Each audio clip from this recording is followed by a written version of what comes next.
I don't know. It's fucking weird. Interesting. I think we need to get our proper stance here, Paul. Just get your proper stance, you know. Okay. Just like, get ready. I mean, I'm about to start recording, Paul. Oh. I'm about to start. I feel like you already done it. What? I feel like you've already done it. Already done what? Wait. I didn't start recording yet, dude. Okay. You weren't ready to go, you know. Okay. And it doesn't look professional, you know what I'm saying? Yeah, well, we Like know. when we just instantly start. Welcome to Patrick and Cerebral Paulsy, aka PCP, the only drug you'll ever need. I'm Patrick Smith, joined by my handicapable in-house resident, Paul Smith. I'm lucky I didn't whip my dick out. Really?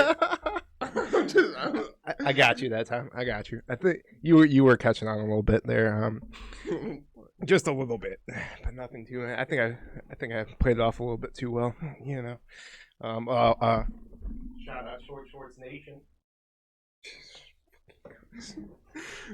That's It just cool, like bro. literally the only reason I do it now is just to make you uncomfortable. Yes, because I have normal shorts on right now. I mean, what are normal shorts? That's They go down to your knees. subject. They go down to your knees. I don't know about that, dude. Your knees. Okay, No, this these is are not easy. the 1980s. You can do squats in these. This is not the 1980s. You You can do do. squats in these. You can do lunges You can unimpeded, Paul. Unimpeded. Whatever. Paul, get close to the mic. Ah! Just bring close to your face, dude. That's what you gotta do. Look at that. Look at that. So difficult. It's just like I don't like this is how I imagine it. It's like a big black cock, and you're like, I don't want to bring it close to my face. That's how you're treating the mic right now. That's how it looks. You know, when you look at it, you look like, ugh, this thing, ugh. I'm gonna be thinking about that for like the next hour. Yeah. It's just like, oh, I'm gonna try to deep throat and shit. I don't know. It's pretty. fucking. It's pretty nice. I can So, leave. Paul? I can leave. So, Paul, how's your day been going? You're how long have you been up? 37 minutes. How long has your 37 minutes been up? It's been nice. It's 3:37 p.m. It's nice. Oh, this is a grown adult. It's nice. It's really nice. I've done laundry. I vacuumed. Considering I went to bed at 8 I've done o'clock other in the stuff. I morning, remember. you know, I mean, maybe you should go to bed a little bit earlier there. Bud. maybe you should go to bed a little bit earlier. Boom, roasted. I went to bed at 3. That was pretty late for me. You should probably be on a consistent sleep schedule, which I guess that bodes well for you, but you know, it's kind of online with what you've been doing. I have to drink this, Paul. Gotta get my heart rate up. Gotta have a heart attack in a can, baby. I mean, it's alright. Did you hear about that police shooting that just recently happened? We got Taco fucking meowing out there. He wants to put his opinion in. But it's actually a really sad story. Oh Jesus! Yeah, we're gonna start out. So there's another sorry. one aside from the teenager in I don't know. Oh yeah, this is a teenager. Oh, this is that. Yeah, I don't know if you know anything about it. Have you watched the video at all? I try to avoid watching those. It's it's really sad and Dude, hard to I mean- watch. Like it's hard. Like watching George Floyd's was just so difficult. Yep. Yeah, and I mean, this kind of goes on the same line. I think it's. I think it got really brought to light. I mean, yeah, obviously a 16-year-old girl died. I mean, that's kind of a huge deal, but it's more of LeBron James tweeted, I think, the police officer out. I was talking about another kid, another teenager. He's I believe he was Hispanic. Oh, yeah. Goddamn. Yeah, I think this is the insane. I think the introduction of video, is really it's really shined a light on just how much this happens. Because I mean, there are multiple police shootings a day. Like police shooting, police getting shot at, but the majority of police officers never use their firearm, which is very odd. Yeah, Well, and statistic, this is not even talking about Dante, right? Who chap that. Yeah, well, so this one I know a little bit about. I don't think LeBron kind of saw the whole situation, but maybe I don't know. I don't know if he knows everything about it. It's sad that a 16-year-old girl died, but she's about to stab another person. And, like it's very controversial. You know, people are picking one side or the other, but I think everyone's more leaning towards like the understanding like the cop had to shoot in this situation. You know, Yeah. like the I mean, she's like lunging. She's about to. I mean, situations where it's called whew, for, so often. That It's cop, just I mean, not. lightning fast reactions. I mean, again, we're just watching a body cam, you know. So I'm not saying every police shooting is justified, you know. No, not at all. I mean, this week it's proven. Yep. I don't know that Derek Chauvin. yeah, but I'm also referring to like it's not just black people are dying, white people are dying, as well. I mean, every fucking race is dying to some police shootings, and it's not, and like to villainify. I just made that word up. Vilify. Is it vilify? Vilify. To vilify police is a very bad thing. We need police. I mean, we need. What are you gonna do when someone has you at gunpoint? You know, who are you gonna call? You're not gonna call the Ghostbusters. Calling the fucking police. We need police. You can't defund police. I mean, that's pretty stupid. But I mean, there is a. I would say, yeah, but they don't need as much resources as they have access to tanks. No, yeah, okay. Tanks. And I understand that grenade aspect. launchers. I understand that City. aspect. Like that's just ridiculous. Yeah, no, I understand that aspect of it. I think the money should be allocated towards different. It's high intensity training, you know. So that lady who shot. Are you talking about the lady who thought the taser was? Yes. Yeah. Okay, so in that situation, she believed, and I mean, it's I stupid. imagine her adrenaline was just her adrenaline pumping through the roof. She thought she had the taser in her hand. It was actually a gun. Jinx, you owe me a soda. Sorry. Shut the fuck up, Paul. But I mean, it goes down to Joe Rogan and Jocko Willink. I don't know if you know Jocko Willink. Oh God, I feel so bad about that. Forgive me. The internet. Oh, I'm not gonna be forgiven. You're never gonna be forgiven, No, Paul. that's Paul, awful. they're gonna eat you a fucking lot. That was awful. I'm so sorry. But Jocko Willink and Joe Rogan talked about this. Police need more fucking training. I mean, to be a police officer, you know, it's like 2 hours of simulation training, and then boom, you're out and you're just doing your thing. But like to not be exposed to these high intensity situations when someone pulls a gun on you, like, and a lot of time it's your reaction, but your reaction is your training. Yeah, and they need to train them in those situations to would understand. it be the same? Because I mean, that's simulated danger. Yeah. I mean, your heart rate's gonna go up. Yep. Even with like a paintball gun or something. But yeah, I mean, this is what they do to Navy SEALs. I mean, again, I know there's a difference between Navy SEAls and police officers. I mean, but there's some funding that goes to the police that could go for mental health services to prevent people who commit these shootings from doing these shootings and getting the help they need mentally. Yeah. And well, emotionally. I mean, I don't know. I mean, it's just. I'm talking about like school shootings. Oh yeah. Recently, like mall shootings and stuff like that. But like, there's a lot that money that goes to police could be used for, and the fact that it's not. But I mean, you know, yeah, I don't know how much money they're actually getting. Do you know? I'm gonna break off this topic. It's really depressing, and Yeah. it kind of just goes in circles. It really it's just does. like fuck, dude. What like we can do stuff about it, but you know, it's just like we need competent people that are actually in power to actually do something and do something for the good. You It's know? so seldom you can find that. I mean, yeah, exactly. It's kind of fucked, you know. But I don't know if you've kind of. I mean, I just heard about this, but the homeless situation, people are making millions of dollars off of it. So California alone, I don't know how much money. How is this better? No, this is not better. I mean, but it's a little lighter because I guess. Well, no, people are dying. I guess, but fuck. Yeah. So it's just like a scam. The state of California is giving so much money to homeless people, and it's literally like every homeless person, literally, you could give them like I don't know $50,000 a fucking year. You know, like they're not homeless. So I think there's a huge problem between understanding what actually is going on and what people think is going on. I mean, these homeless people are drug addicts, you know, and some people can function high functioning drug addicts, you know, and they work jobs. These people are not that, or these people are just I mean, California is an expensive place to live, you know, and so there are some people that are not drug addicts that are living that are homeless because they can't afford a place. You know, they live in their car, for instance, you know, but they're working their way to kind of better their lives. But then there are people that are living in fucking tents and cardboard shits, shooting up, and I mean, it's all fucked. But yeah, you have leaders that are allocating funds to these people, to build them, like tiny houses, and these places are not being built. It's a whole corruption scam. It's all bullshit.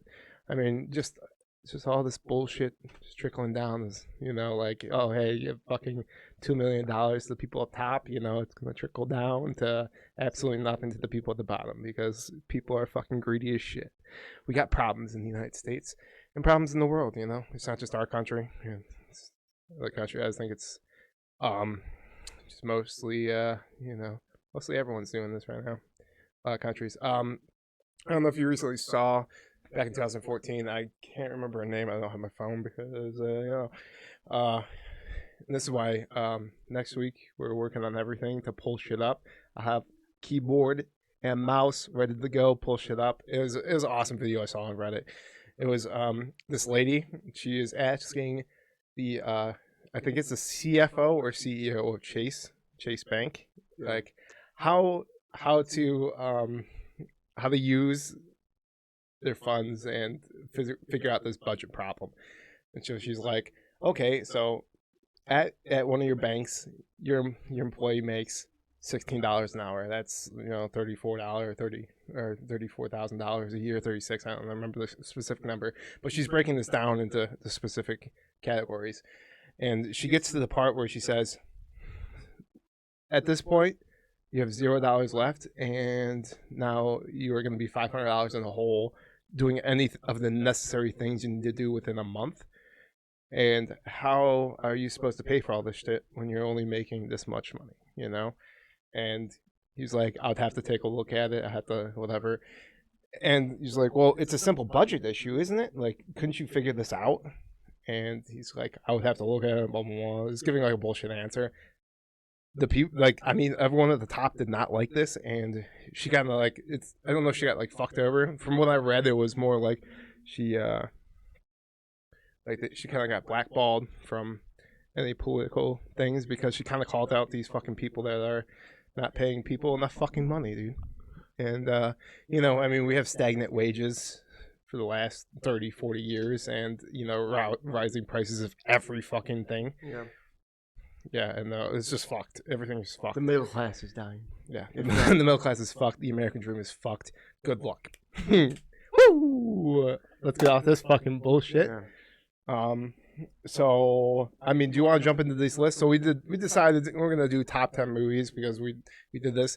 Now the thing I think about top 10 movies, Paul, and you can probably back me up on this, is it's not as hard hitting as TV shows. Just because I think I enjoy TV shows more. I can binge watch fucking. I mean, there's character development. Everything is great about a TV show. It's a golden age of television. Let's be realistic, And I mean, movies they have to do that in 2 hours. That's the problem.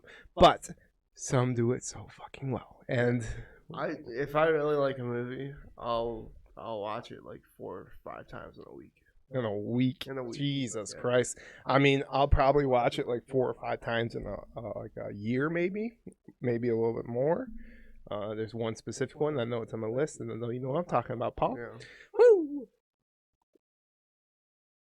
But yeah, so we decided to do top 10 movies this week. Just kind of give a general idea of what we like. You know what I was thinking about?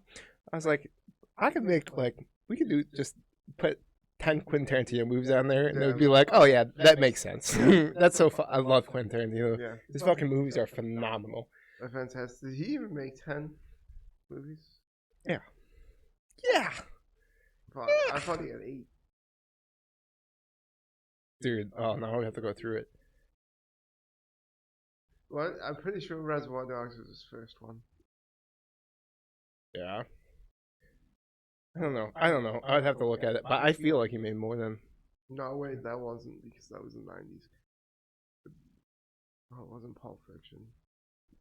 You know what? Well, I think it was an obscure movie, but moving on, you know, I mean, Quentin Tarantino does some great movies. I guess we're gonna go back to front. I also want to shout out from last week, Handmaid's Tale. I know you haven't watched it, but dude, oh yeah.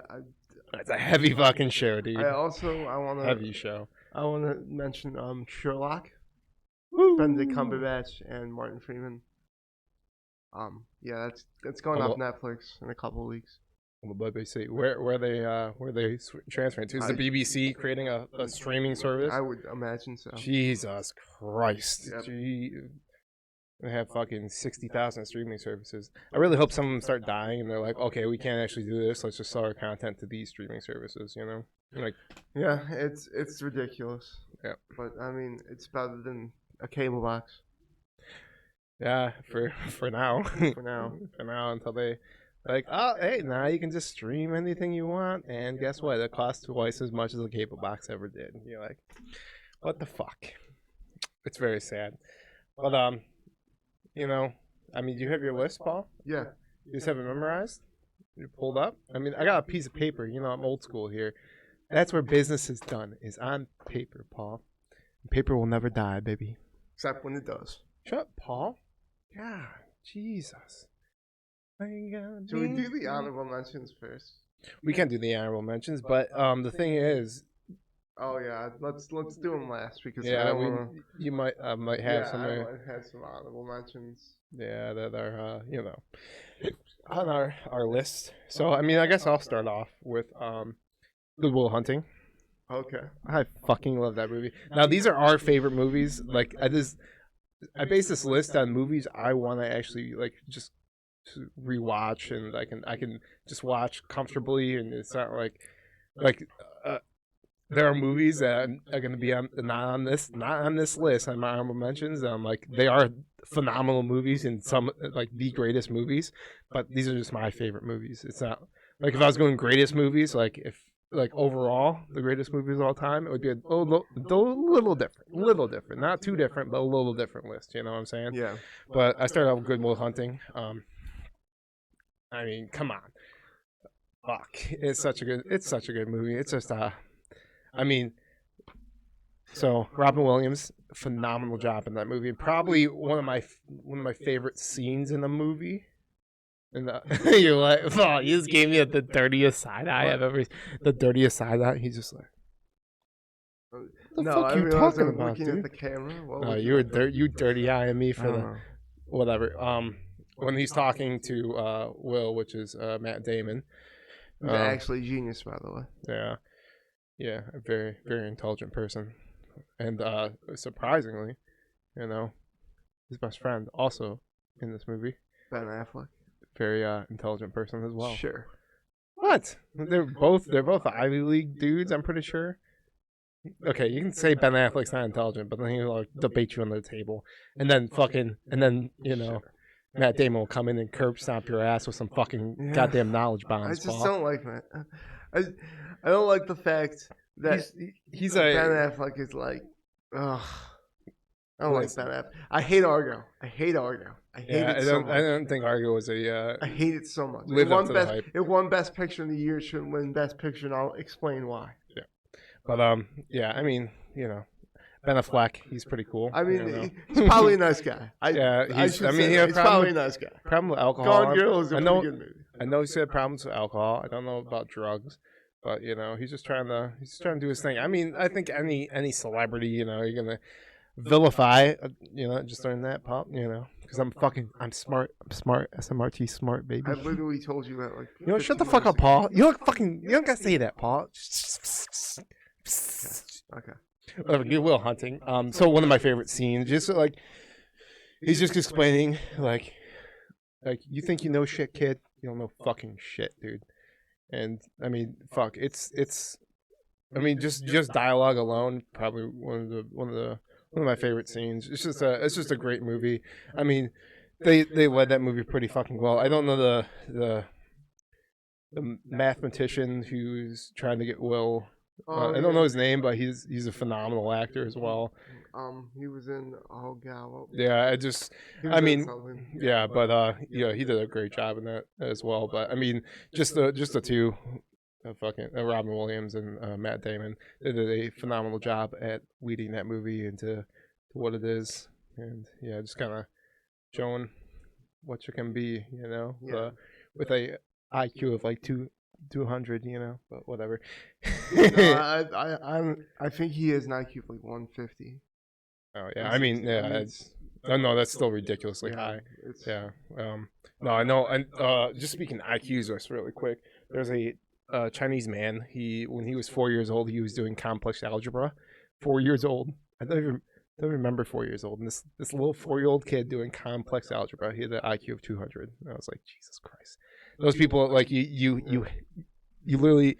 You're so smart, you can probably get a job anywhere. Like, colleges are going to give you full ride scholarships because you're so intelligent, God, I wish I was that fucking smart. A dummy, Paul. Right on the borderline. It's okay, man. I don't know. So I'm guessing Gilmore Hunting's not on your list? No.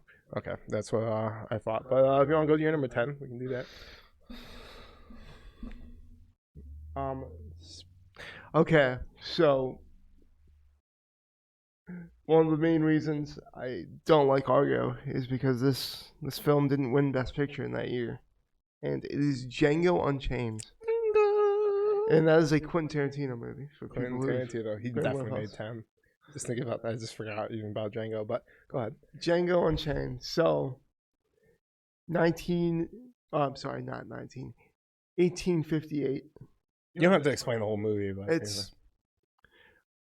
about a man who is freed from bondage, from slavery, by Christoph Waltz, who is fantastic in this movie, and he's on a journey to find his wife, and they run into Leonardo DiCaprio, who is a plantation owner, and it's very violent. It's a very violent movie. Very, very violent. Very. A lot of the big word, N word dropped in that movie. Yeah. And I mean, it was kind of criticized, but I mean, it technically was the times. I mean, come on, let's be real. I mean, you have the it's based around slavery, but it's fine. You have cameos from people like Don Johnson and Jonah Hill. It's just it's a really good movie. Dude, I just want to do a little side note here.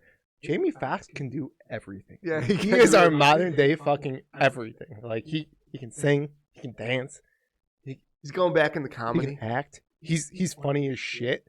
You're like, what? Yeah. How is this person a human? Yeah. And he's like 54, dude. I loved it. Dude, black don't crack, dog. He's 54. Black do not fucking crack. Holy he doesn't shit. Look 54. He looks so fucking good. Yeah. Oh my god. Like he was in his mid-40s when he made this movie. Fuck. And he was yoked. Yeah. Yoked. Yeah.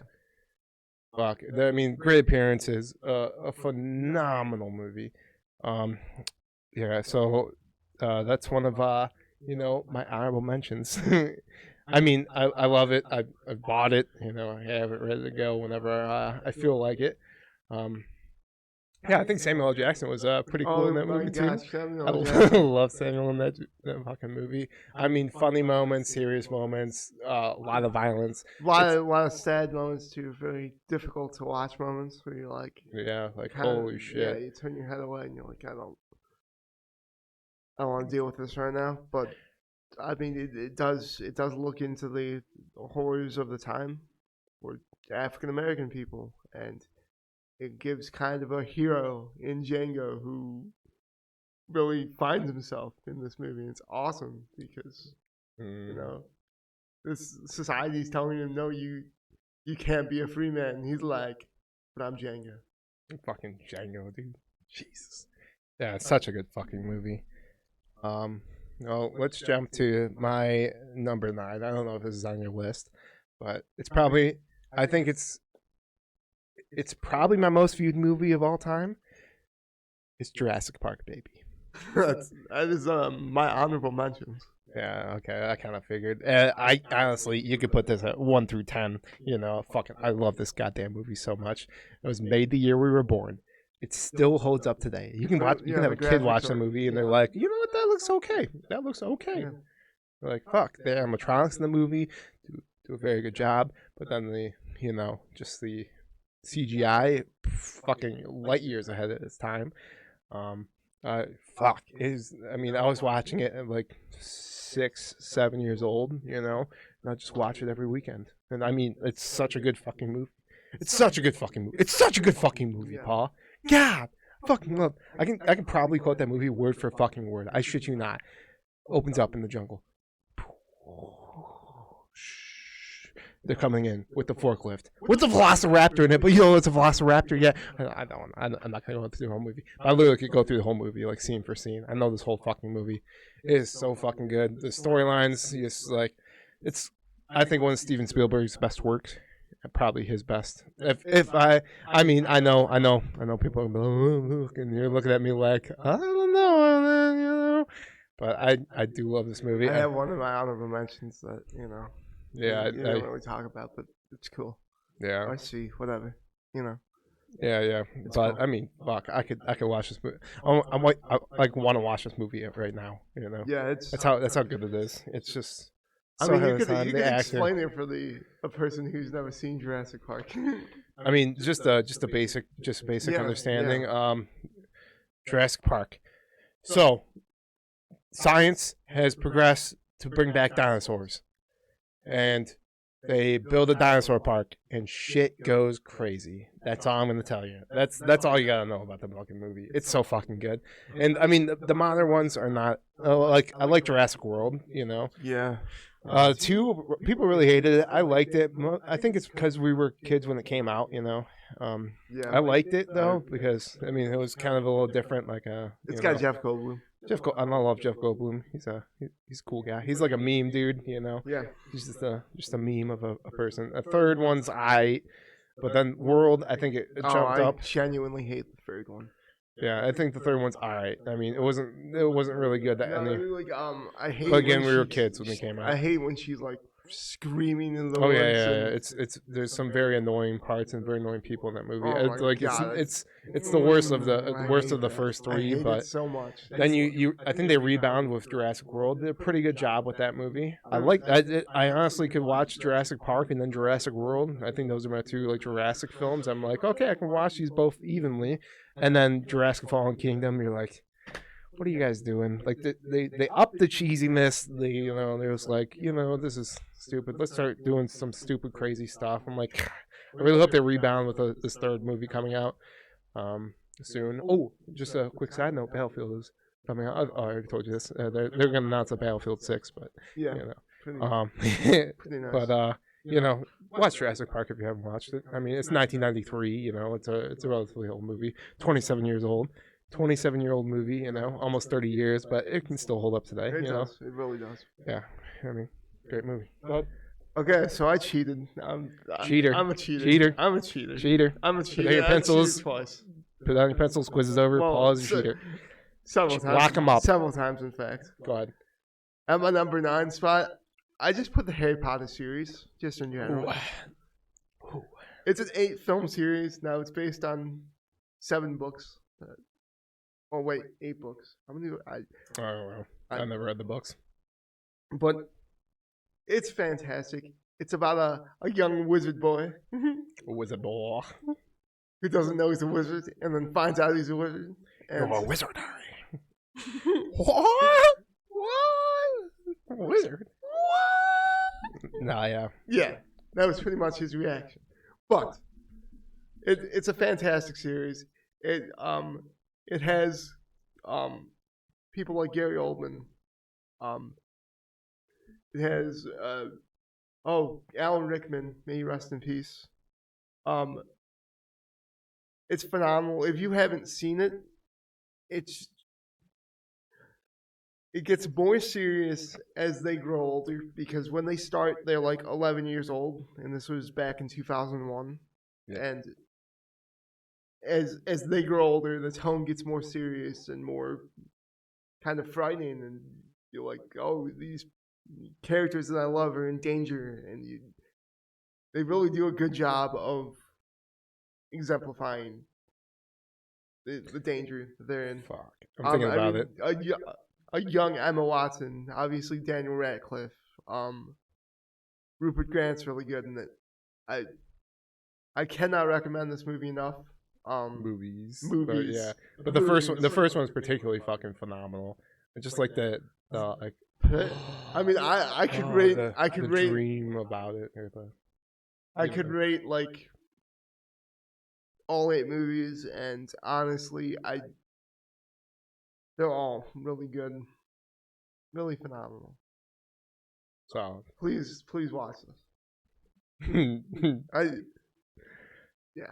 Yeah, I haven't watched them in a minute. I was just thinking about that. I'm like, dude, fuck. I want to watch them. Yeah.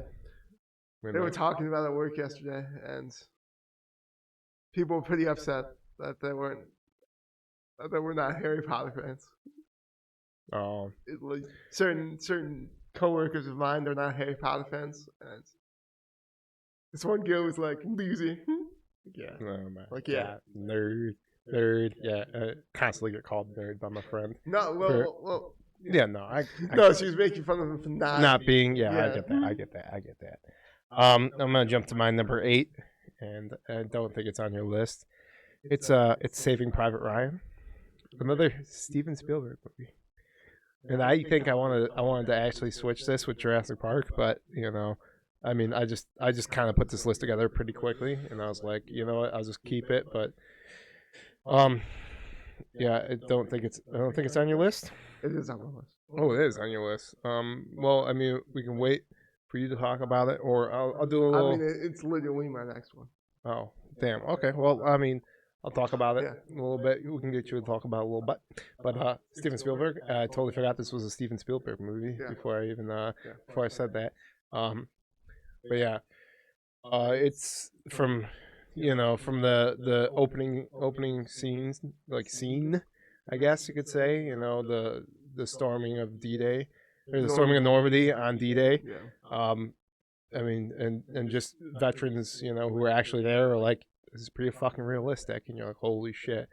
And I mean, just the whole journey the story takes, and then finding out like, oh, these are people in war, just like average everyday people, and like the brutality of it. I mean, it was ahead of its time, honestly, for violence. I mean, features Matt Damon and stars Tom Hanks. Also features Vin Diesel, Paul Giamatti. I feel like I'm forgetting. Yeah, I don't know people, but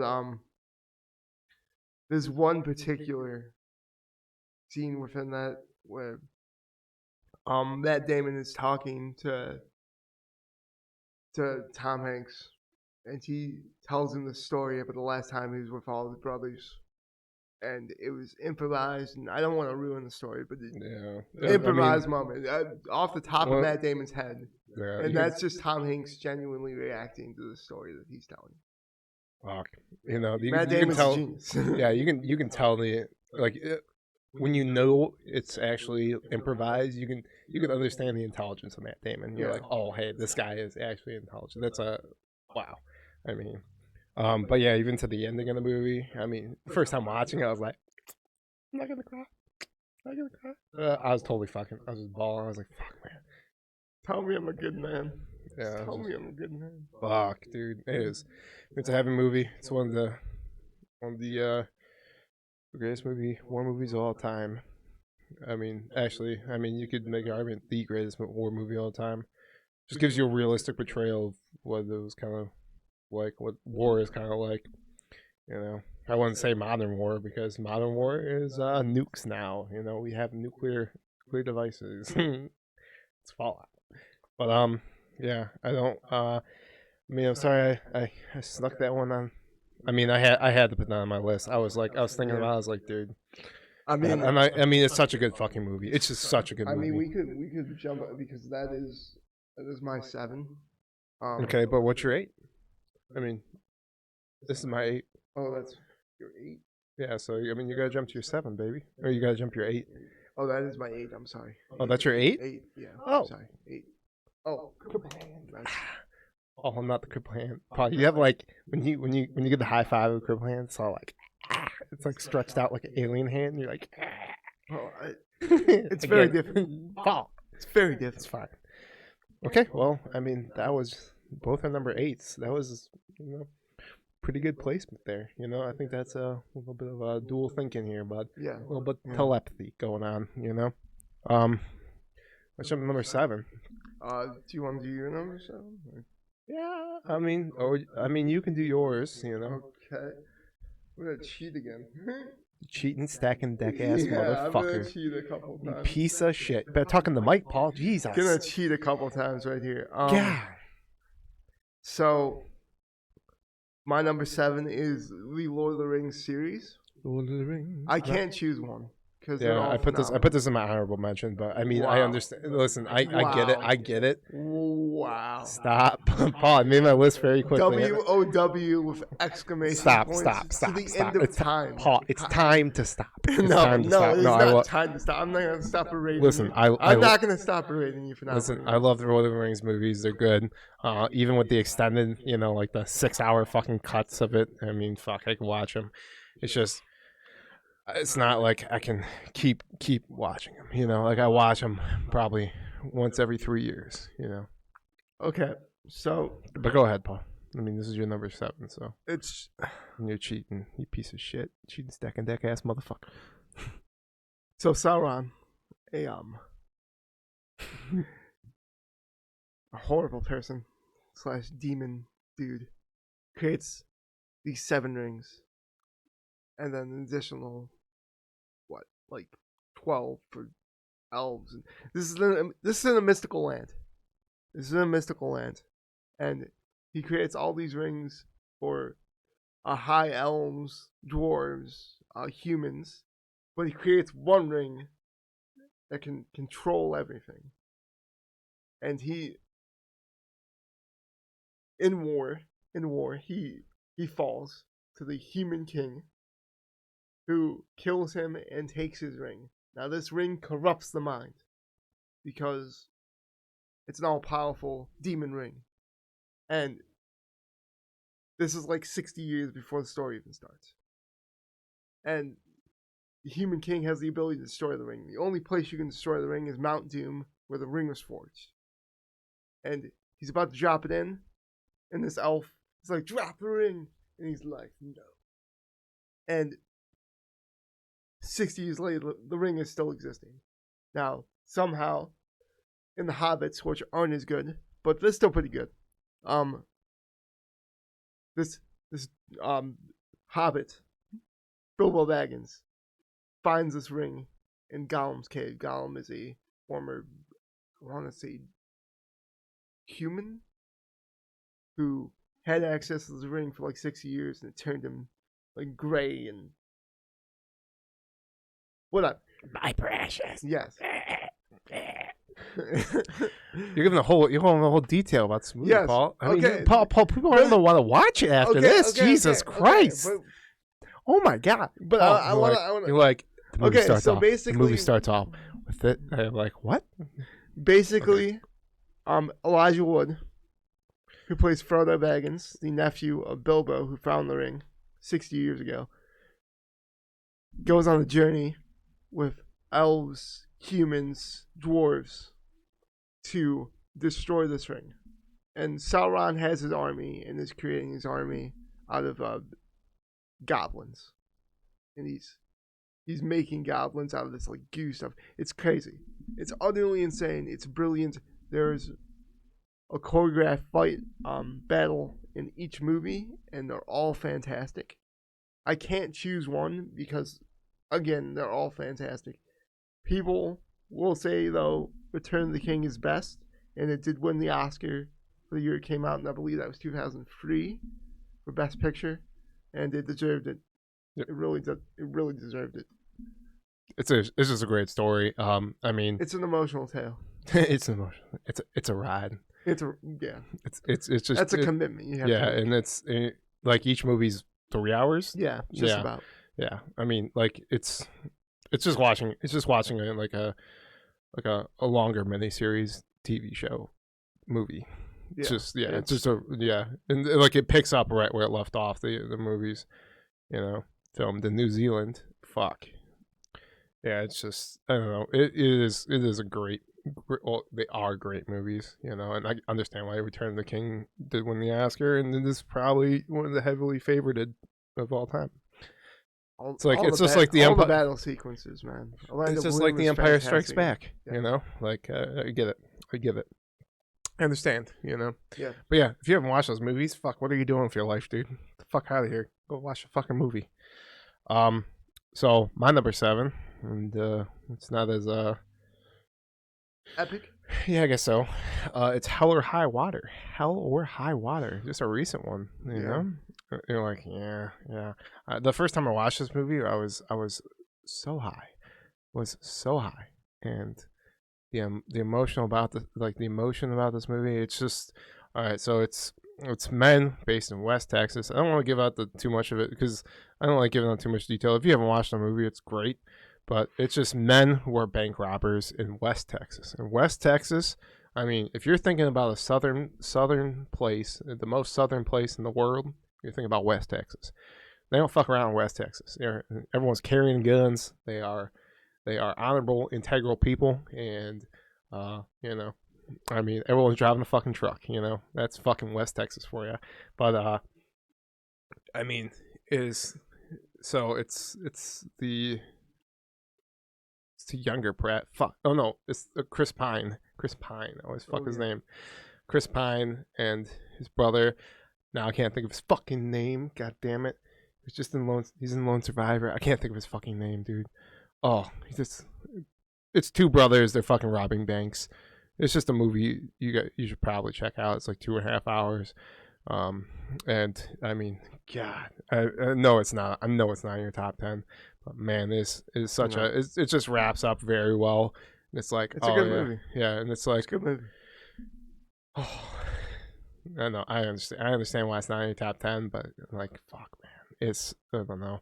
It just gets me every time. You're like, fuck, yeah, that realism about it. I really do like movies with a sense of serious realism. Like, oh, I could see myself in that situation.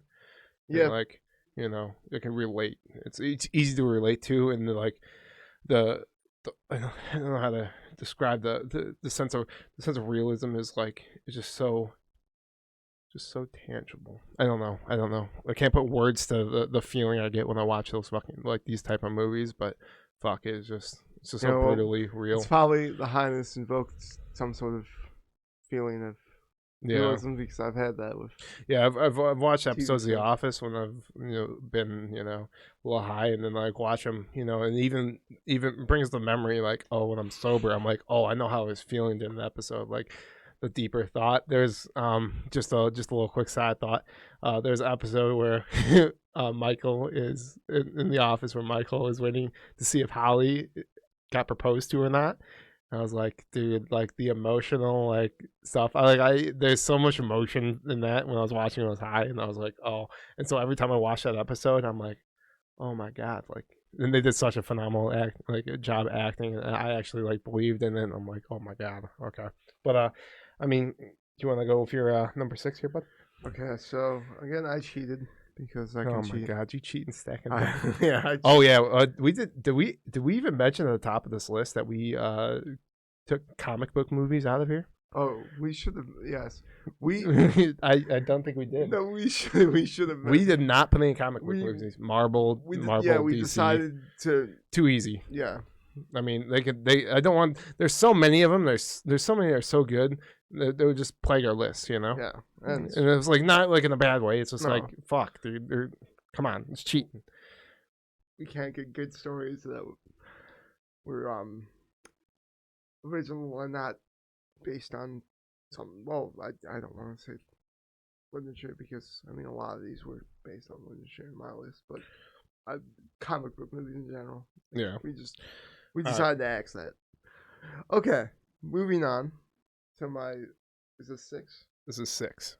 Yes. The Godfather Part 1 and 2.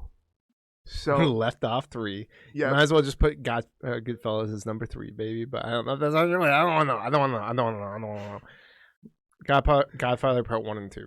Godfather Part 1 and 2. So it is about a mob family Family. who youngest son, middle son, comes back from war. His name is Michael. He's played by Al Pacino. A young Al Pacino. A young Al Pacino. Like a 20s Al Pacino. Like, no, early 30s Al Pacino. Yeah. Early 30s. And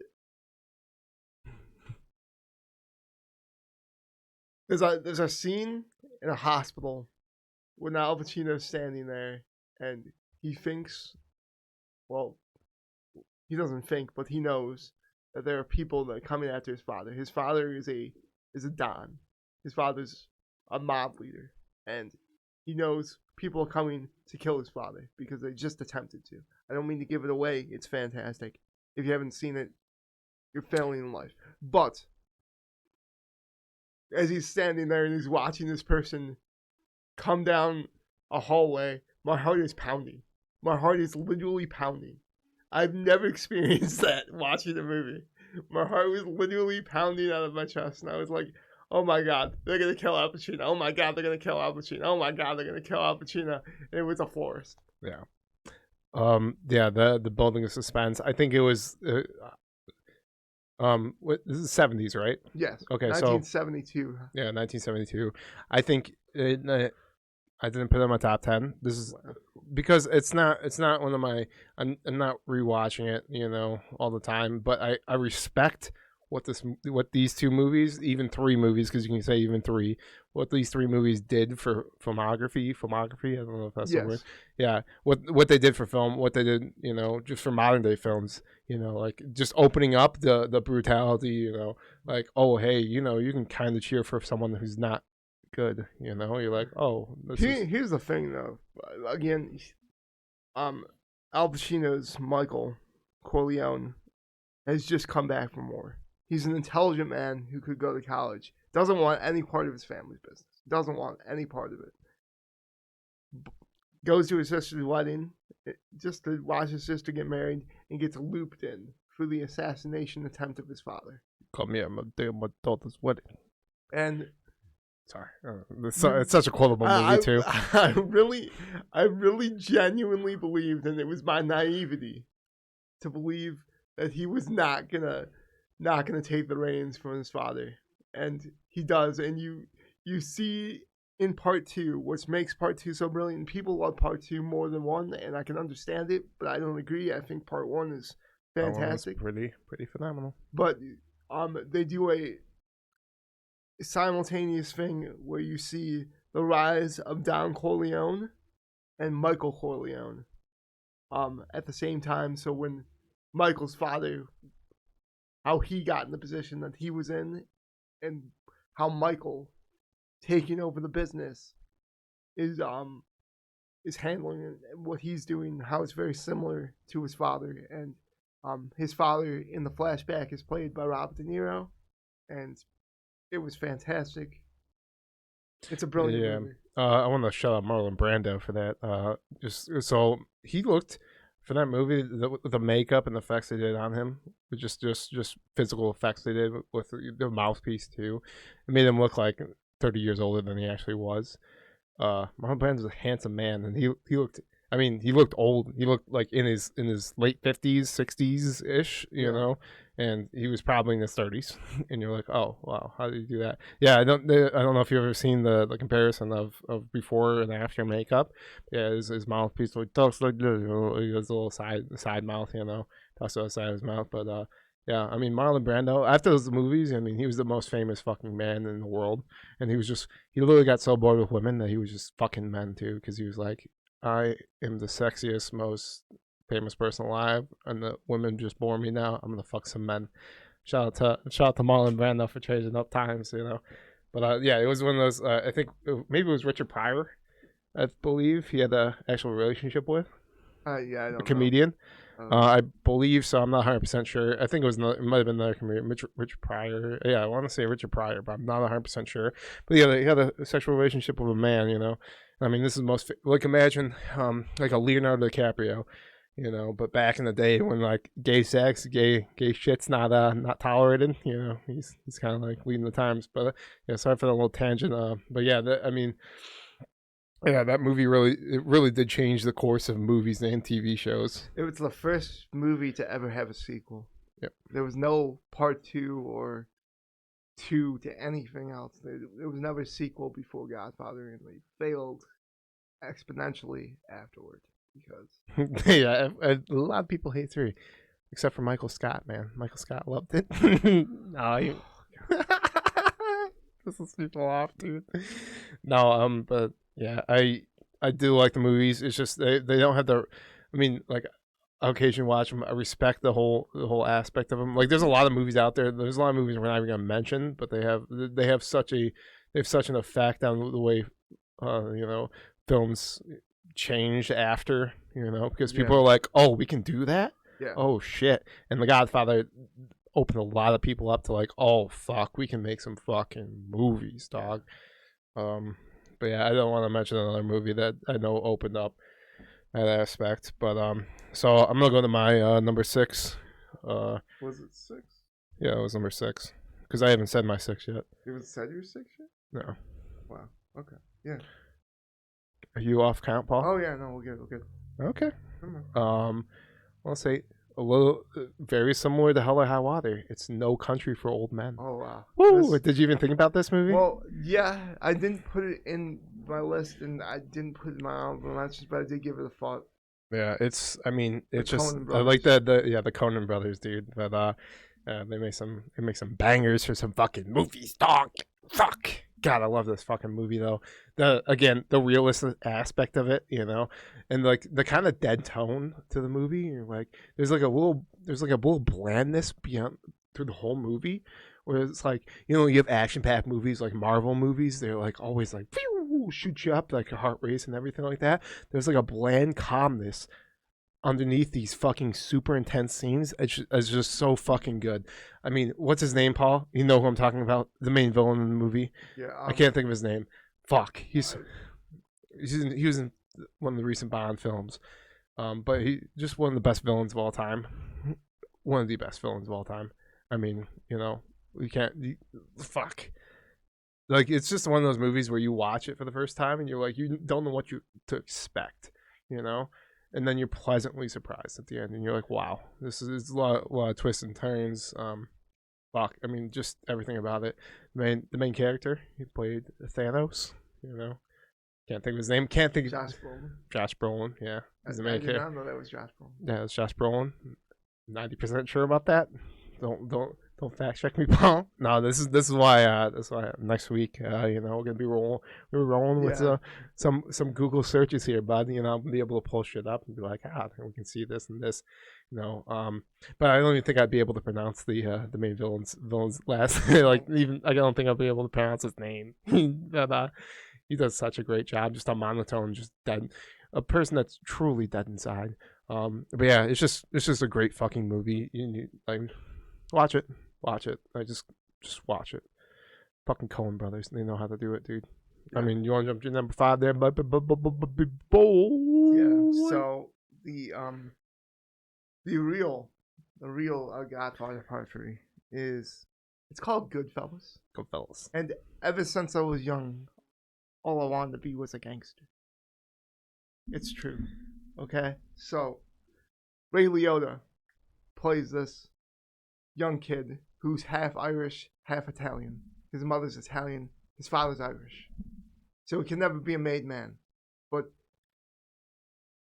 it's in the same world as the guy plays.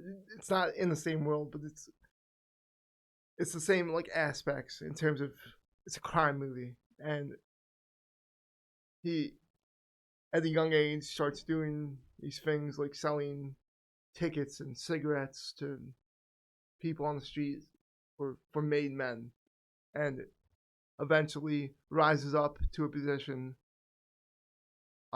where he is one of the right hand man to the main guy. His name is Paulie, and it's a fantastic movie. It's based on a true story about Henry Hill, who turned state witness. It's just, I mean, I don't okay, wanna- I don't there's so wanna give it many, away. there's so many great characters in the movie. One of the greatest improvised scenes of all time with, oh fuck, what's his name? I don't know. This Joe Pesci. Joe Pesci. Yeah, baby. Yeah, Yeah. the best scenes of all time. I wish I could do his fucking voice. I just can't do his little fucking. He has this little fucking tense fucking voice. So Joe Pesci is You don't have to fucking describe it, but He's awesome. and I mean, yeah, he's awesome. one of the best improvised scenes of all time, and they didn't know what was going on. I think in that, oh no, it was Casino. Actually, I was thinking about Casino. My bad. I don't want to mention Casino, but yeah, I'll just do a little tangent on Casino. So Robert De Niro in that movie, he had the fake money in the casino, and he played at the table. By the way, Robert De Niro is also in Goodfellas. Yeah, this is why I brought it up. So I wasn't 100% sure, but then I kind of remembered. But he didn't like he was like, I don't like the way this money feels, and so I think one of the main producers or director who got like 10 grand out of the bank, and so he could actually throw down actual cash on the table, And before they left for the day, they made sure they had all the cash. The director or producer had all the cash before anyone left. Also, Martin Scorsese. Yeah, Martin Scorsese. A lot of Martin Scorsese on this list for me. A lot of Martin Scorsese. Yeah, a lot of Martin Scorsese. So you want me to jump to my number 5 because it ties in pretty well. Little Martin Scorsese action here, baby. Yeah. Little Martin Scorsese action, baby. Yeah. It's gonna be The Wolf of Wall Street. Oh! I know this is on your list, Yeah, and I don't want to talk about it too much, but I got it's on my to. list. God damn, it's such a good fucking movie. God damn. Holy shit. Fuck, this movie gets me pumped up. This movie gets me so pumped up. One of the most rewatchable movies of all time, and I don't like to rewatch it too much because I don't want it to ruin it for me. And the fact of the matter is, it doesn't even ruin it any time. Like watching it that many times, it's ridiculous how good this movie is and how rewatchable it is. Okay, another reason I hate Argo is because this movie was up the Best Picture. Oh my god, dude. Argo wins. Argo wins. That's fucking a No. bunch of horse cock. No. Fuck Argo. Goddamn garbage ass movie. Oh, it's a real life situation. Like fuck the real life situation. This is real life, dude. Yeah. Goddamn Jonah Hill doing crack, baby. Woo! Just do a little bit of crack with me. A little bit of crack. God, dude, One hit. chaos. One The hit. chaos. One hit.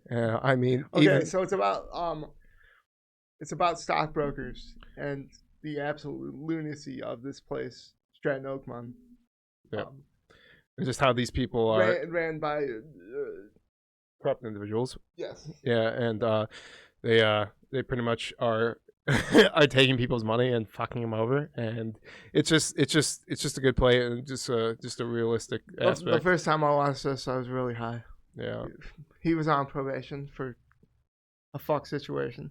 Yeah, I got busted with some marijuanas and some alcohols and some guns. Now people are gonna be like, dude, Patrick was toting guns and fucking alcohol. No, I was 19 years old with our friends. We were on a camping trip. We were above a rifle line, so we had a few guns. We were just shooting off for target practice. We were also smoking a little weed, not DEA, whatever. They just roll up on us. The fucking police roll up on us. Like, you're shooting too much, and then they find the beer, and then they eventually find the weed, and they're like, well, you can't do this, but we kept the guns and everything. Yeah, but we just got tickets for the other two and had to do some probation. I'm not a drug dealer, nor have I ever been, and I'm not toting guns, or whatever. Well, while he's on probation, I was smoking this thing called wax, and I was very, very high. And all I could, they break the wall several times in that movie, and The fourth wall. Yeah, sorry, the fourth wall. Yeah, you said the wall, but yeah, the fourth wall. The fourth wall. Several times in that movie, and Leonardo DiCaprio's like, I know what you're thinking. What the fuck is he talking about? And I was like, that's exactly what I was thinking. And he's like, is this legal? Hell no. It was not legal. No, yeah, and I mean it's based off a real life real life story. I mean, there's obviously added stuff to it, but you know, I could see how crazy it could be, and like it could be relatively very Corporate similar. America with a shit ton of money and the ability to pretty much fuck anything in sight. Yep. And a great cameo from Mr. Matthew McConaughey. You know, one of the funniest scenes in that movie. You know, but there's so many funny scenes. It's just such a good movie. I'm not fucking leaving. I'm not fucking leaving. I'm not fucking leaving. God, that's such a good fucking movie, dude. I know. I knew it was on your list, but Yeah. I'm sorry. I mean, that was it's fine. It's fine. That was my number 5. Because I think I have your number 4 or 3 or 2 or 1 sitting at my number 4. Most likely. Go ahead. So, getting back to Martin Scorsese, because we've talked about him a crud ton recently. At my number 4 spot, I have The Departed. Yeah, get that on my list. Oh God, such a good fucking movie.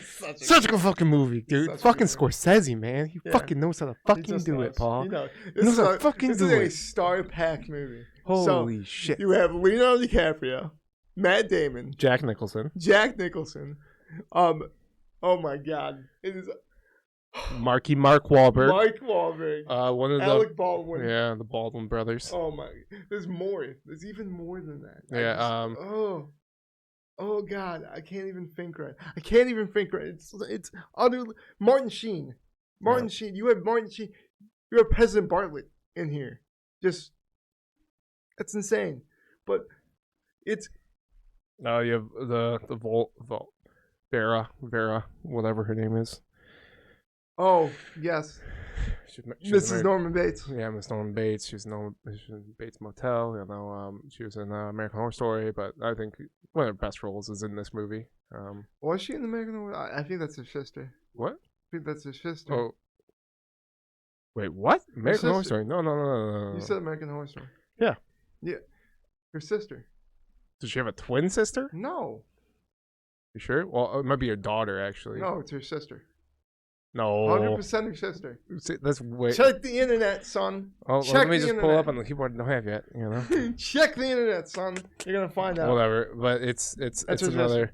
But I thought she was also in it. Maybe she wasn't. I don't know. No, I don't believe so. But You know, Paul, you don't gotta judge me like that. But okay, let's get back to the fucking movie. okay, Paul, so basically, it's a tale of two men living very similar lives in very similar situations, but also different situations. It's Leonardo DiCaprio as a son of a.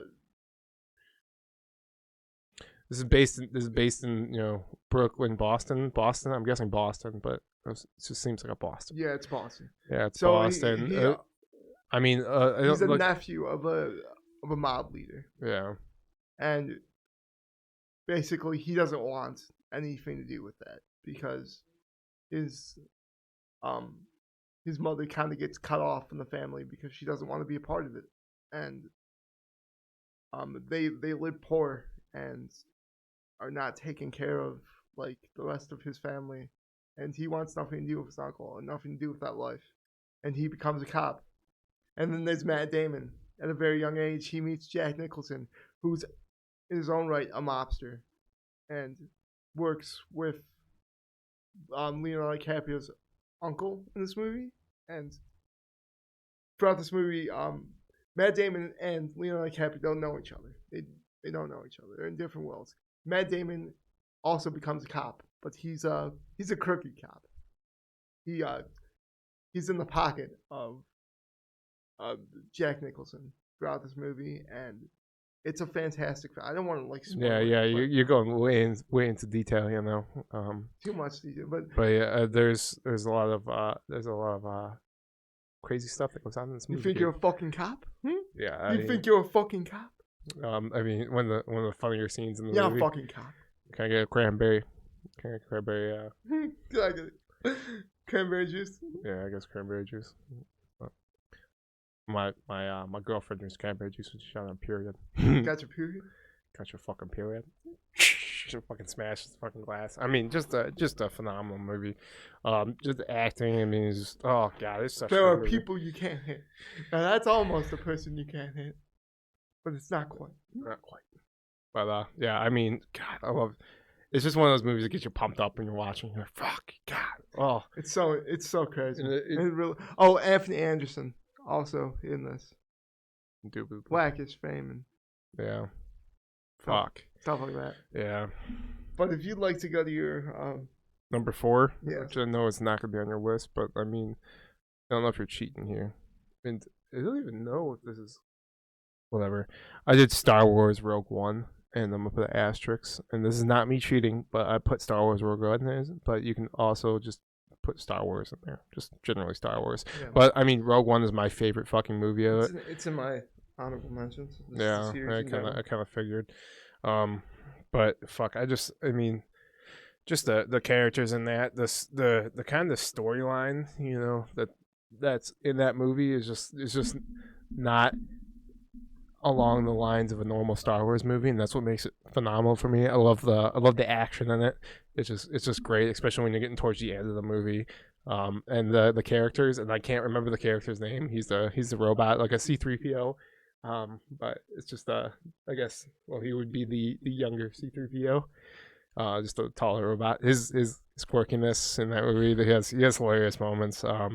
But yeah, just generally, it's just I'm not trying to give too much away here, but it's just not like the other Star Wars movies, which I like about it. I like I can say that about Solo too, but Solo's a little bit more along the lines of it. Yeah, along the lines of Yeah. Star Wars, where this is kind of a deviation from everything, and Yep. it does have a brilliant ending. It ties in everything together. It's Very really nicely. nice. It's a movie that you weren't expecting, but you love that you got it. Yeah. You know? And I mean, it's my favorite one. I mean, The Empire Strikes Back is honestly the best Star Wars movie, I guess. This one most fan, and like that's like this is what I'm saying. Like this Star Wars movie is in my top 10 list because I can watch that movie. The Empire Strikes Back, I understand, and like I know why it's you know, one of the greatest Star Wars movies of all time, but it's not a Star Wars movie I'm gonna watch constantly or just repeatedly, you know, multiple times. But you want to jump to number 3? Yes, my number 3 is the Grand Budapest Hotel. Ugh. And no, don't. Okay. Okay. So the guy who plays Voldemort in the later Harry Potters, I believe from the 4th on, Rain Fonce plays a hotel concierge in 1930. Now, basically, what the story's about, woman in 2014 who goes to a statue of a man who wrote a book in 1968 about a conversation he had. Oh, I'm sorry, who wrote a book in 1985 about a conversation he had in 1968 with a proprietor of a shabby hotel. And the conversation was about events that took place in 1932 when he was about 18 years old. It stars the guy who plays Flash in the most recent Spider-Mans. He plays Zero, a lobby boy in this hotel, and it's quirky and funny, and it's Wes Anderson. It's just, if you like Wes Anderson, you love this movie. If you haven't seen this movie, it's fantastic. Yeah, I haven't seen this movie, and I don't. I mean, eventually I'm gonna watch it, and I'm gonna be like, "This is an okay movie. I like it. I'm definitely gonna like it." I just don't know, you know. I mean, it just doesn't. It does. I like the grittiness. I like the brutality. I found the Everything. humor. It resonated with me, and I just Rain Fonce's character is just, he's fantastic in this. Jeff Goldblum was also in this movie. I'm too high, Jeff Goldblum. Yeah. William Dafoe, Adrian Brody. There's some heavy hitters in this movie. Yeah. But it's quirky. It's funny. There's a lot of vibrant reds, and it's a movie that's a lot of people do the thing with the whole phone, like they'll watch a TV show and they'll be on the phone, not fully paying attention. It's one where you want to pay attention to the entirety of it. because it's incredibly funny. I like it a lot. Well, that's cool. I was so bored when we were talking about this movie, Paul. I was like, ugh. I was falling asleep over here, dude. He's so disappointed. Yeah, I am. So I love it. It's fantastic. You've been telling me to watch it for so long, and I haven't. I was like, nah. Okay, I'll watch it one day, Paul. I love you. I'll watch it one day. I'll watch it just for you, Paul. Not fully pay attention. No phone. No phone. All right. Number 3. I mean, we already talked about it. The Departed. The Departed. Do we have the same number 1 and 2? I mean, I guess we'll see. I don't know, man. Okay, what's your number? What's your number 3 there, bud? Because we talked about The Departed here for my number 3. That was my number. Oh, that was your number 3. Oh, yeah. Okay, what's your number 2? I guess. Ooh, you don't even have it on the list, you son of a bitch. Yeah. I fucking thought we had same 1 and 2. Okay, fine. Okay. I know, and I realized it. And I was So like, Paul has the wolf. So if you don't understand, Paul has the Wolf of Wall Street as number 2 on his list, and that's not mine. But yeah, Matthew McConaughey, shout out, gotta keep that heart pumping from the cocaine, dude. I swear to God, he was high as fuck. Like, Yeah, I was I mean- high as fuck when I was watching this initially, and I was like, that guy's high as fuck. That's how shit. Damn. Well, I mean, I guess I get to go off on my movie because I know we have the same first movie. We do? Yeah. Yeah. You talked about it, and I was like, I can't disagree with you. But number 2, and I mean, this movie, I think this year, I was even thinking about watching it this weekend, but I was like, it's going to probably be next weekend. It's Whiplash, baby. Do you not have, you don't, did you even think about Whiplash? Yeah, Paul? it's Like, in what? There. It's in there. It's the first honorable I've, mention. the first honorable mention, you fucking goddamn in your top 10 piece of shit. Jesus Christ. Oh my God. There's one in particular that I'm very disappointed neither of us had, but like I understand why. Oh yeah. No. There's definitely one. There's one I'm like, oh, and then there's a second one. I'm like, okay, but Whiplash. I have never been more pumped up about a movie. The ending of that movie gets me fucking. I know. I want to requote this scene. With Paul, is this your number 2 movie? I don't think so, Paul. Shut your fucking mouth, you piece of shit. Jesus Christ, don't requote me. Don't stop me on my going off, you piece of shit. God, this is my number 2, fucking Paul. This is my number 2. I'm even thinking about this movie and I'm pumped up right now, Paul. Jesus Christ. The ending of this fucking movie gets me fucking going. I could go do a fucking line of cocaine and fucking goddamn flip over a fucking Honda Civic, baby. Just fucking fuck, dude. Just a quick thing. It's a young kid who just got into college. He's a drummer for a ensemble. He's the lower. There's 2 tiers. It's the best music school in New York. And it's called Schaefer Conservatory. He's on the lower level. He's in the backup drummer, but he's been practicing. But the higher ensemble, you can call it like JV varsity. There's a varsity level in this. One of the best ensembles. An ensemble is, in the country. Yeah. But an ensemble is like you have drums, you have wind instruments. It's just a bunch of instruments, and it's just basic understanding of it. But he's practicing one day, and Fletcher, aka, and J.K. Simmons. J.K. Simmons. Michigan. I want to requote this because I definitely know we talked about this. I want to requote this because go ahead. I know the quote. It's so Fletcher walks in with the gravitas. Now this guy is basically everything to this kid, and he's a 19-year-old little just a kid. Just a kid. And he's practicing. Fletcher walks in, and he just stops. He's like, "Why'd you stop playing? I'm looking for players. Why'd you stop playing?" So he starts playing again, assuming that I don't know how that's what he wants. And he's like, he stops again to like look at what he's saying. He's like, "Did I ask you to start playing again? I asked you why do you stop playing, and your response to me was like a trained fucking monkey, just beating the drums." He's like, "Show me your scales," and he hangs up his jacket, and he starts doing the scales. It cuts him off. Cuts him off. You hear the door slam, and you're like, "Oh God!" And he left. And you can see the it. disappointment on Miles Teller's face, and then He comes back in. He's like, "Whoops, forgot my coat." Walks Walks out. Yeah.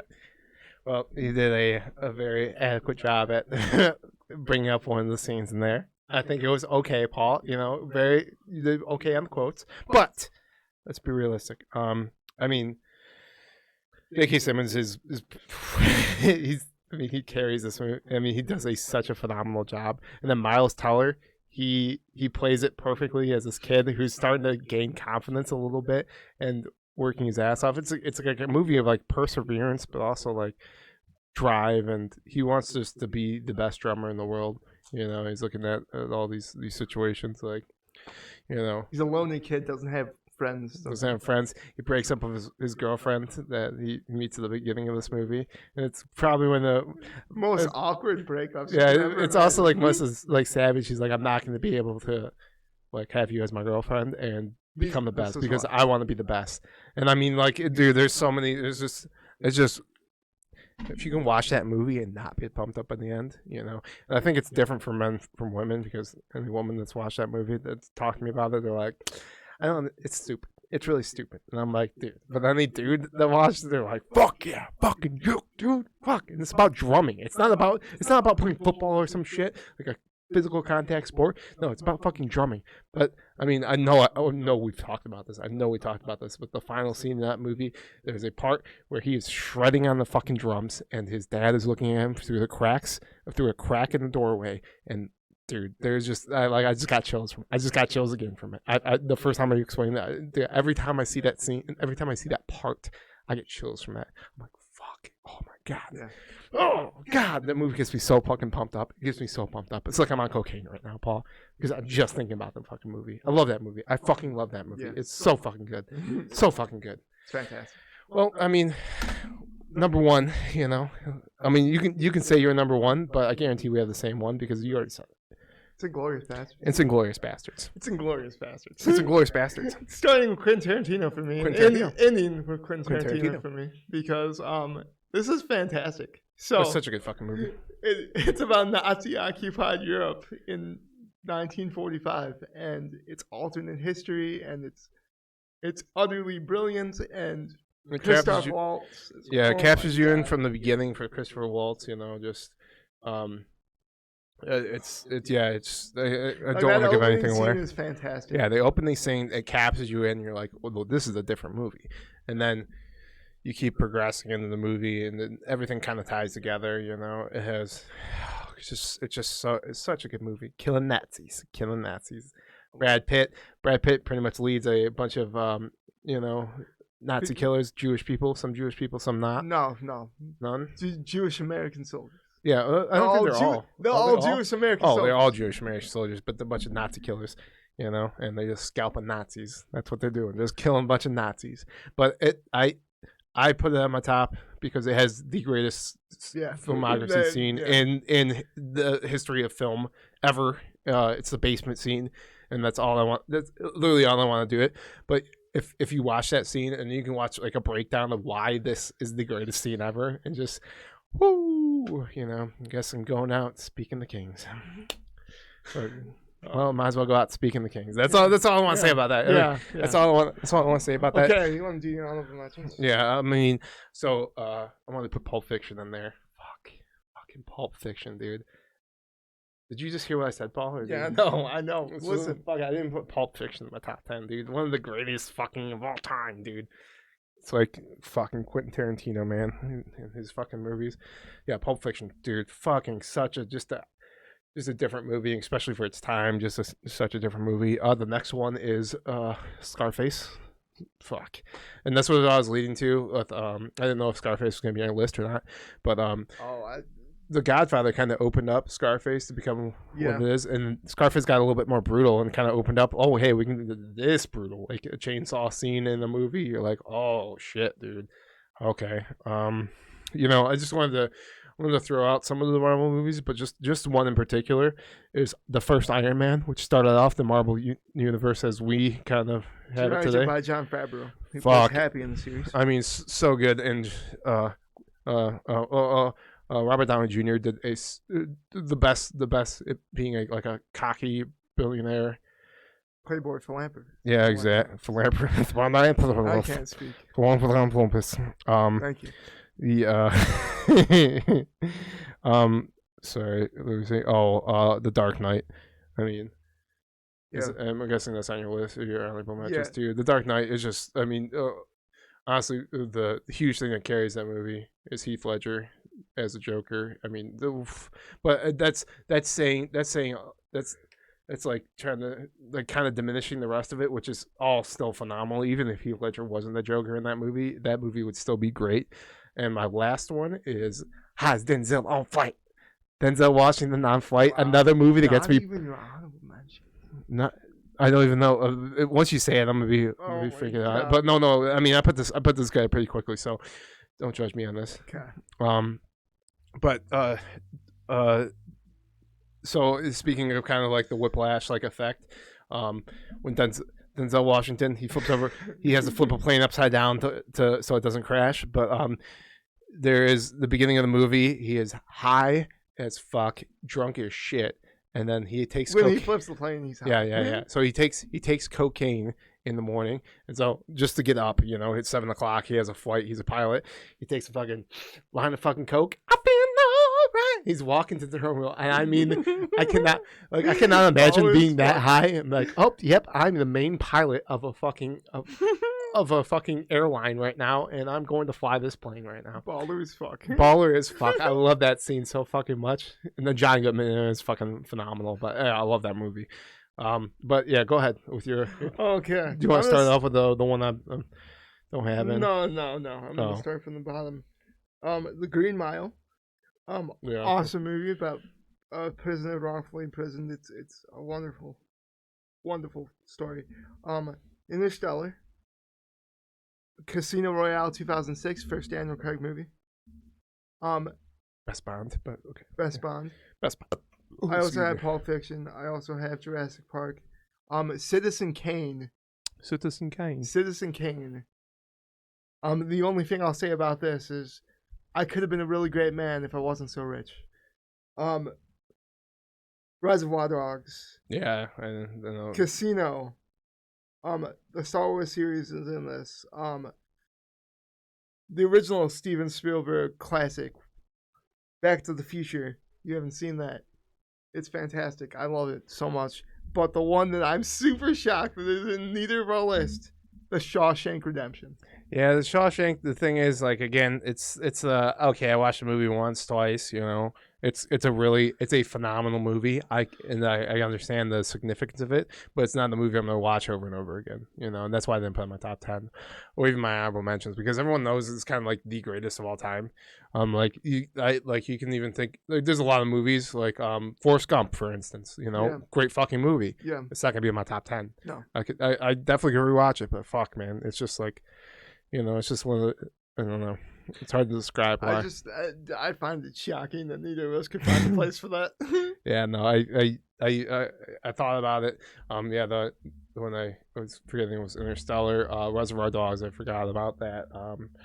I just forgot to put it on the list, but I remember the movie. I was like, it's such a good movie. Any others you have on there? Did I mention Casino? You mentioned Casino. I did mention Casino. Casino was a horrible movie, but yeah, I mean, these were our top 10, favorite movies. It's I want to say it's my like most bingeable. Like, I can just keep watching this. Like, yeah, this is good. Like when I'm 60, 70 years old, I'm gonna be like, oh yeah, I'm still watching these fucking movies, And it's crazy if you think about just generally movies. There's new ones coming out every year. I know the whole pandemic, everything kind of slowed everything down, but there's new ones coming out every year, and the fucking a new concept, coming out. There's going to be the greatest movie ever made. It hasn't been made yet, Paul. You just know that. Maybe. Oh, yeah. I doubt it, but maybe. I don't know. There's some brutal movies that could come out, because I think we are getting more brutal as we kind of want to see like a darker violence. Society. There's one that I thought of off the top of my head, A Quiet Place. Quiet Place is all right. It's a very interesting concept. Shot John Krasinski. I mean, if you're leading down there, Live Die Repeat. You know, Tom Cruise movie. I love that's an action-packed movie, and I don't really like Tom Cruise. But I don't like Tom Cruise. I love that movie. First time I watched it was really stoned, and it made a lot of sense. Ironic that you say that because the main female protagonist in that is married to John Krasinski, who's also in Emily Blunt's is also in A Quiet Place. But yeah, that's why I thought about it. But I was like, yeah, I watched that movie a lot. Like Baby Driver, watched that movie. There's a bunch of movies that I know I'm not going to mention, but I've definitely watched them a handful of times where I'm like, oh yeah, I could definitely rewatch this and all that jazz. But yeah. So next week, you know, I'm gonna hopefully have everything set up where we can actually search shit, you know, and you know, we were gonna do it this week, but I think we're gonna do it next week. We're gonna test out mics because I guarantee you right now I can tell I'm even bleeding into your mic, and it's kind of annoying. Yeah, so I wanna get that figured out. You know, we're gonna do sound checks. I know there's like noise suppression. There's just filters you can add to the mic, you know, to actually like cancel out. So we can, when we're talking into our own individual mics, it's just picking up our own voices. So it's not picking up each other's, because it does. I understand how it can get annoying, especially for audio listeners. And you know, I'm setting up the podcast just for audio, just iTunes, and I'm gonna make Spotify. And I know there's a few podcasting apps. I just don't know of them because I've only listened on YouTube or Apple Podcasts, but I know Spotify's another one. But I know there's multiple podcasting apps that people actually listen to, download and shit like that. But yeah, I'm gonna do all that jazz, get it all figured out.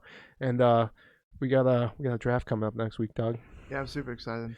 Yeah, we're gonna be talking about that. We'll have a separate episode for that. Might be the longest thing, but little slang, you know, little thing here, because we don't want to bore people that are not sports fans at all. You a little tired there, Paul? Yeah. You a little tired? Oh yeah. Waking up at 3 o'clock. I went to bed at 8. Jesus Christ. 9. That's a little. It was like that's probably a grown man. You're like Bobby Lee. You're literally Bobby Lee. You're so Bobby tired. Lee. Like I go to bed at like 9 o'clock in the morning. And you're like, what? Like what? Wake up like 2 hours later, dog. I'm like, oh, yeah. Keep your heart pounding. Maybe you should do some cocaine. All right. Well, let's wrap this bitch up, Paul. You know, anything you want to say to the people? Yes, there's to the internet, to the whatever. I love you, Paul. I too.